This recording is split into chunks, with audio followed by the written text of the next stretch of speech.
we had Manchester City versus Tottenham. We both predicted a draw.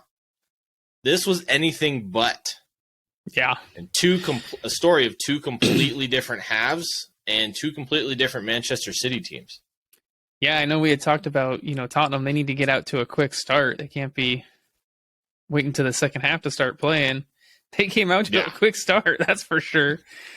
Going up 2-0 at halftime. Two defensive mistakes from Manchester City. First one, oh man, Ederson. Terrible ball to Rodri. Turns I don't know why immediately he gets there. it taken. Kulusevski slots it home, 1-0.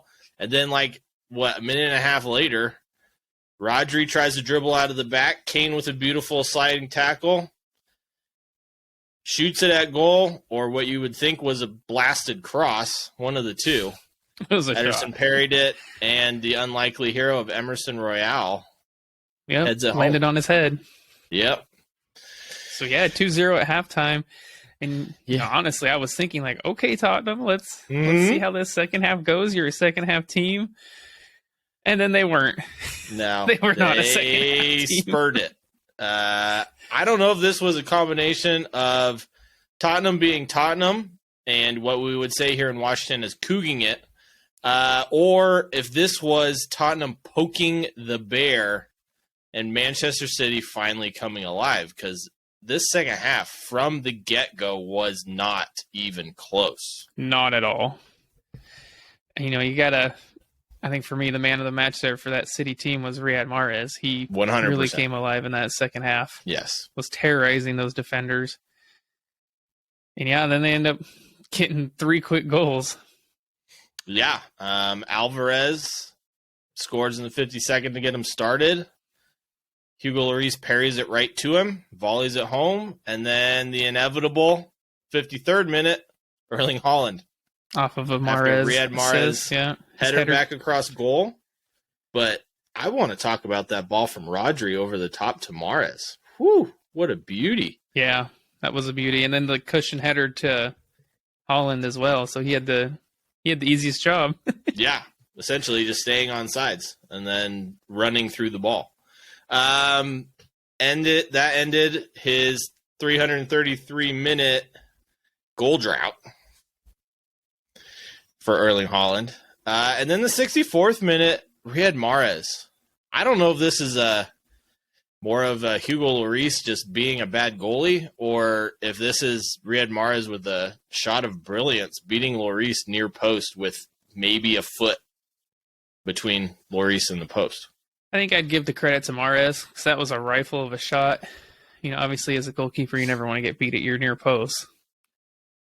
So maybe a little of both, but I would give most of the credit to Mahrez versus a blunder to Lloris. Yeah, well, whoever you give credit to, Riyad Mahrez, he turned it on in the second half, looked like the Riyad Mahrez from Leicester City. He really did. Yeah.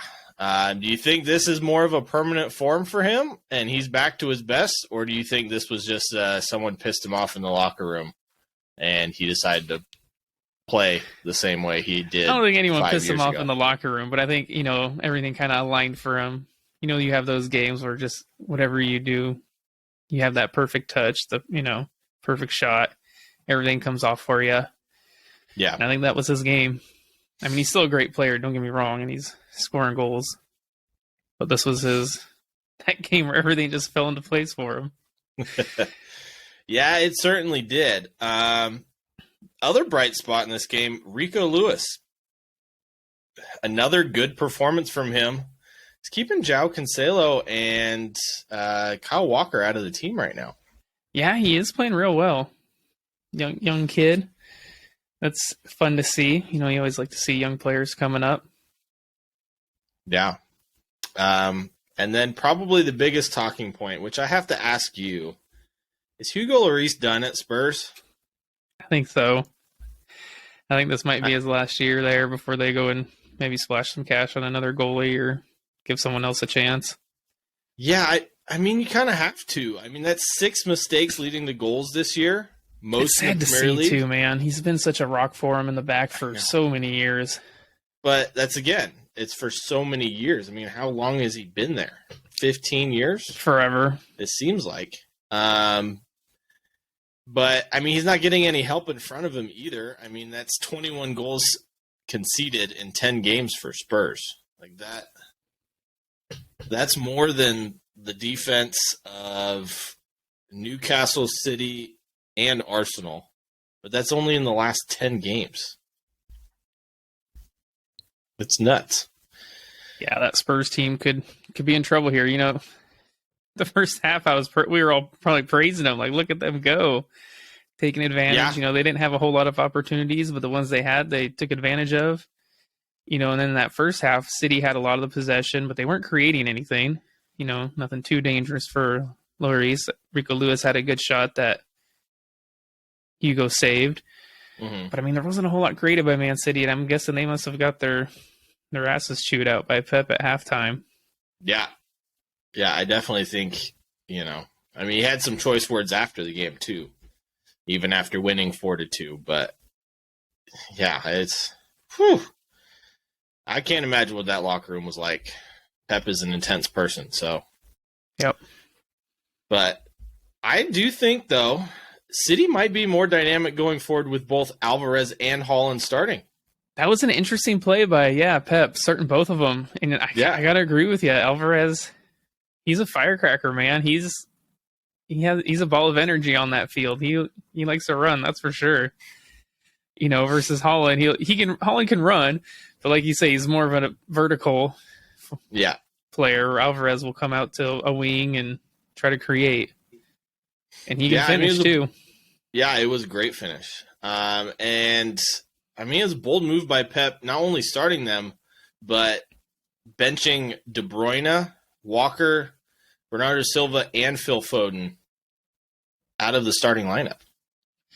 Yeah, I'm wondering if there's something else there going with Kevin De Bruyne. You know, maybe if he just wanted to give him a rest or something like that. They've been playing quite a few games here, but I just don't see how you leave Kevin De Bruyne on the bench. But he stayed there too. I would have thought maybe at halftime we would have seen him, but we didn't. So yeah, no, Pep but ultimately they didn't need him. So no, but Pep was, you know, getting something across those players loud and clear. That's for sure. Yeah, that is for sure. All right, on the